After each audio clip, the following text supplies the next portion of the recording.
5 bills now awaiting action in the Michigan House could reopen the courthouse doors for thousands of survivors of sexual assault who were told long ago that their time to seek justice had run out.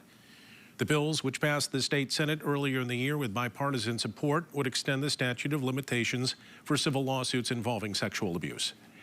Supporters say the bills represent an overdue correction to a system that has favored perpetrators over victims. Critics argue, though, that reopening decades-old claims could create new injustices, undermining due process. Tonight, we talk with one survivor who's now going public to show that this debate is more than just political. And it really is something that is a struggle every day. The photos show the girl who stares out from the past, a past that never really stayed buried. For survivors like Kaya Martinez, that past lives on every day. The grooming lasted for months before I was 14, I remember that. Kaya is a survivor of childhood sexual assault, abuse, she said, that began when she was 14 and continued into her 15th year. Her offender still lives in a nearby town, never having faced consequences. My whole childhood has not been the best, you know what I mean? It's been rough, and then my parents were not attentive. I worked very hard for many years to try to push through it, and there was just finally a point where my doctor said, "You can't do this anymore." She first reported the abuse in 2008 when she was 27. But by then, the statute of limitations for criminal prosecution had expired. Her plea echoes that of many survivors who have spent years urging lawmakers to confront what they see as an outdated legal framework that prioritizes deadlines over justice. When people are abused, and they're abused especially as children or young adults, it takes a very, very long time to be prepared and ready and mature enough to confront the issues. Royal Oak-based attorney Megan Bonani has long advocated for survivors' rights, even representing some of the victims of Larry Nassar.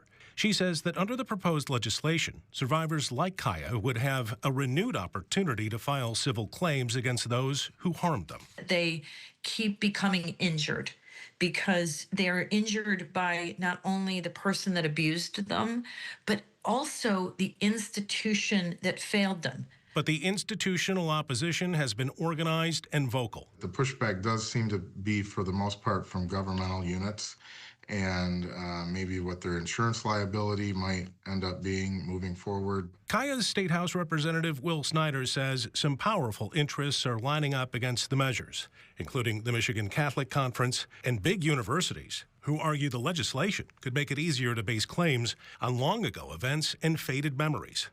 Even the ACLU of Michigan, which supports many efforts to expand victims' rights, says that the extensions could erode constitutional protections for the accused.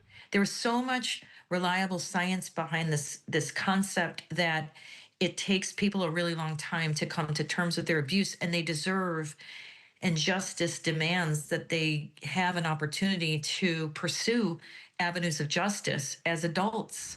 It's so hard to know what to say to a little girl who doesn't know any better. The girl in the photos didn't know what it meant to be manipulated. Now, decades later, Kaya is working to reclaim her power and fight back. I do want to fight for other people that don't have a voice of their own, even children now that are being abused. Like, I know personally people who have cases out there that they hear nothing about their cases. They don't get investigated. For now, the bills remain stalled in committee. Advocates say momentum has waned since their passage in the Senate. Lawmakers, some observers noting, facing competing pressures: empathy for survivors, fiscal caution for institutions, and the political risk of being seen as soft on either.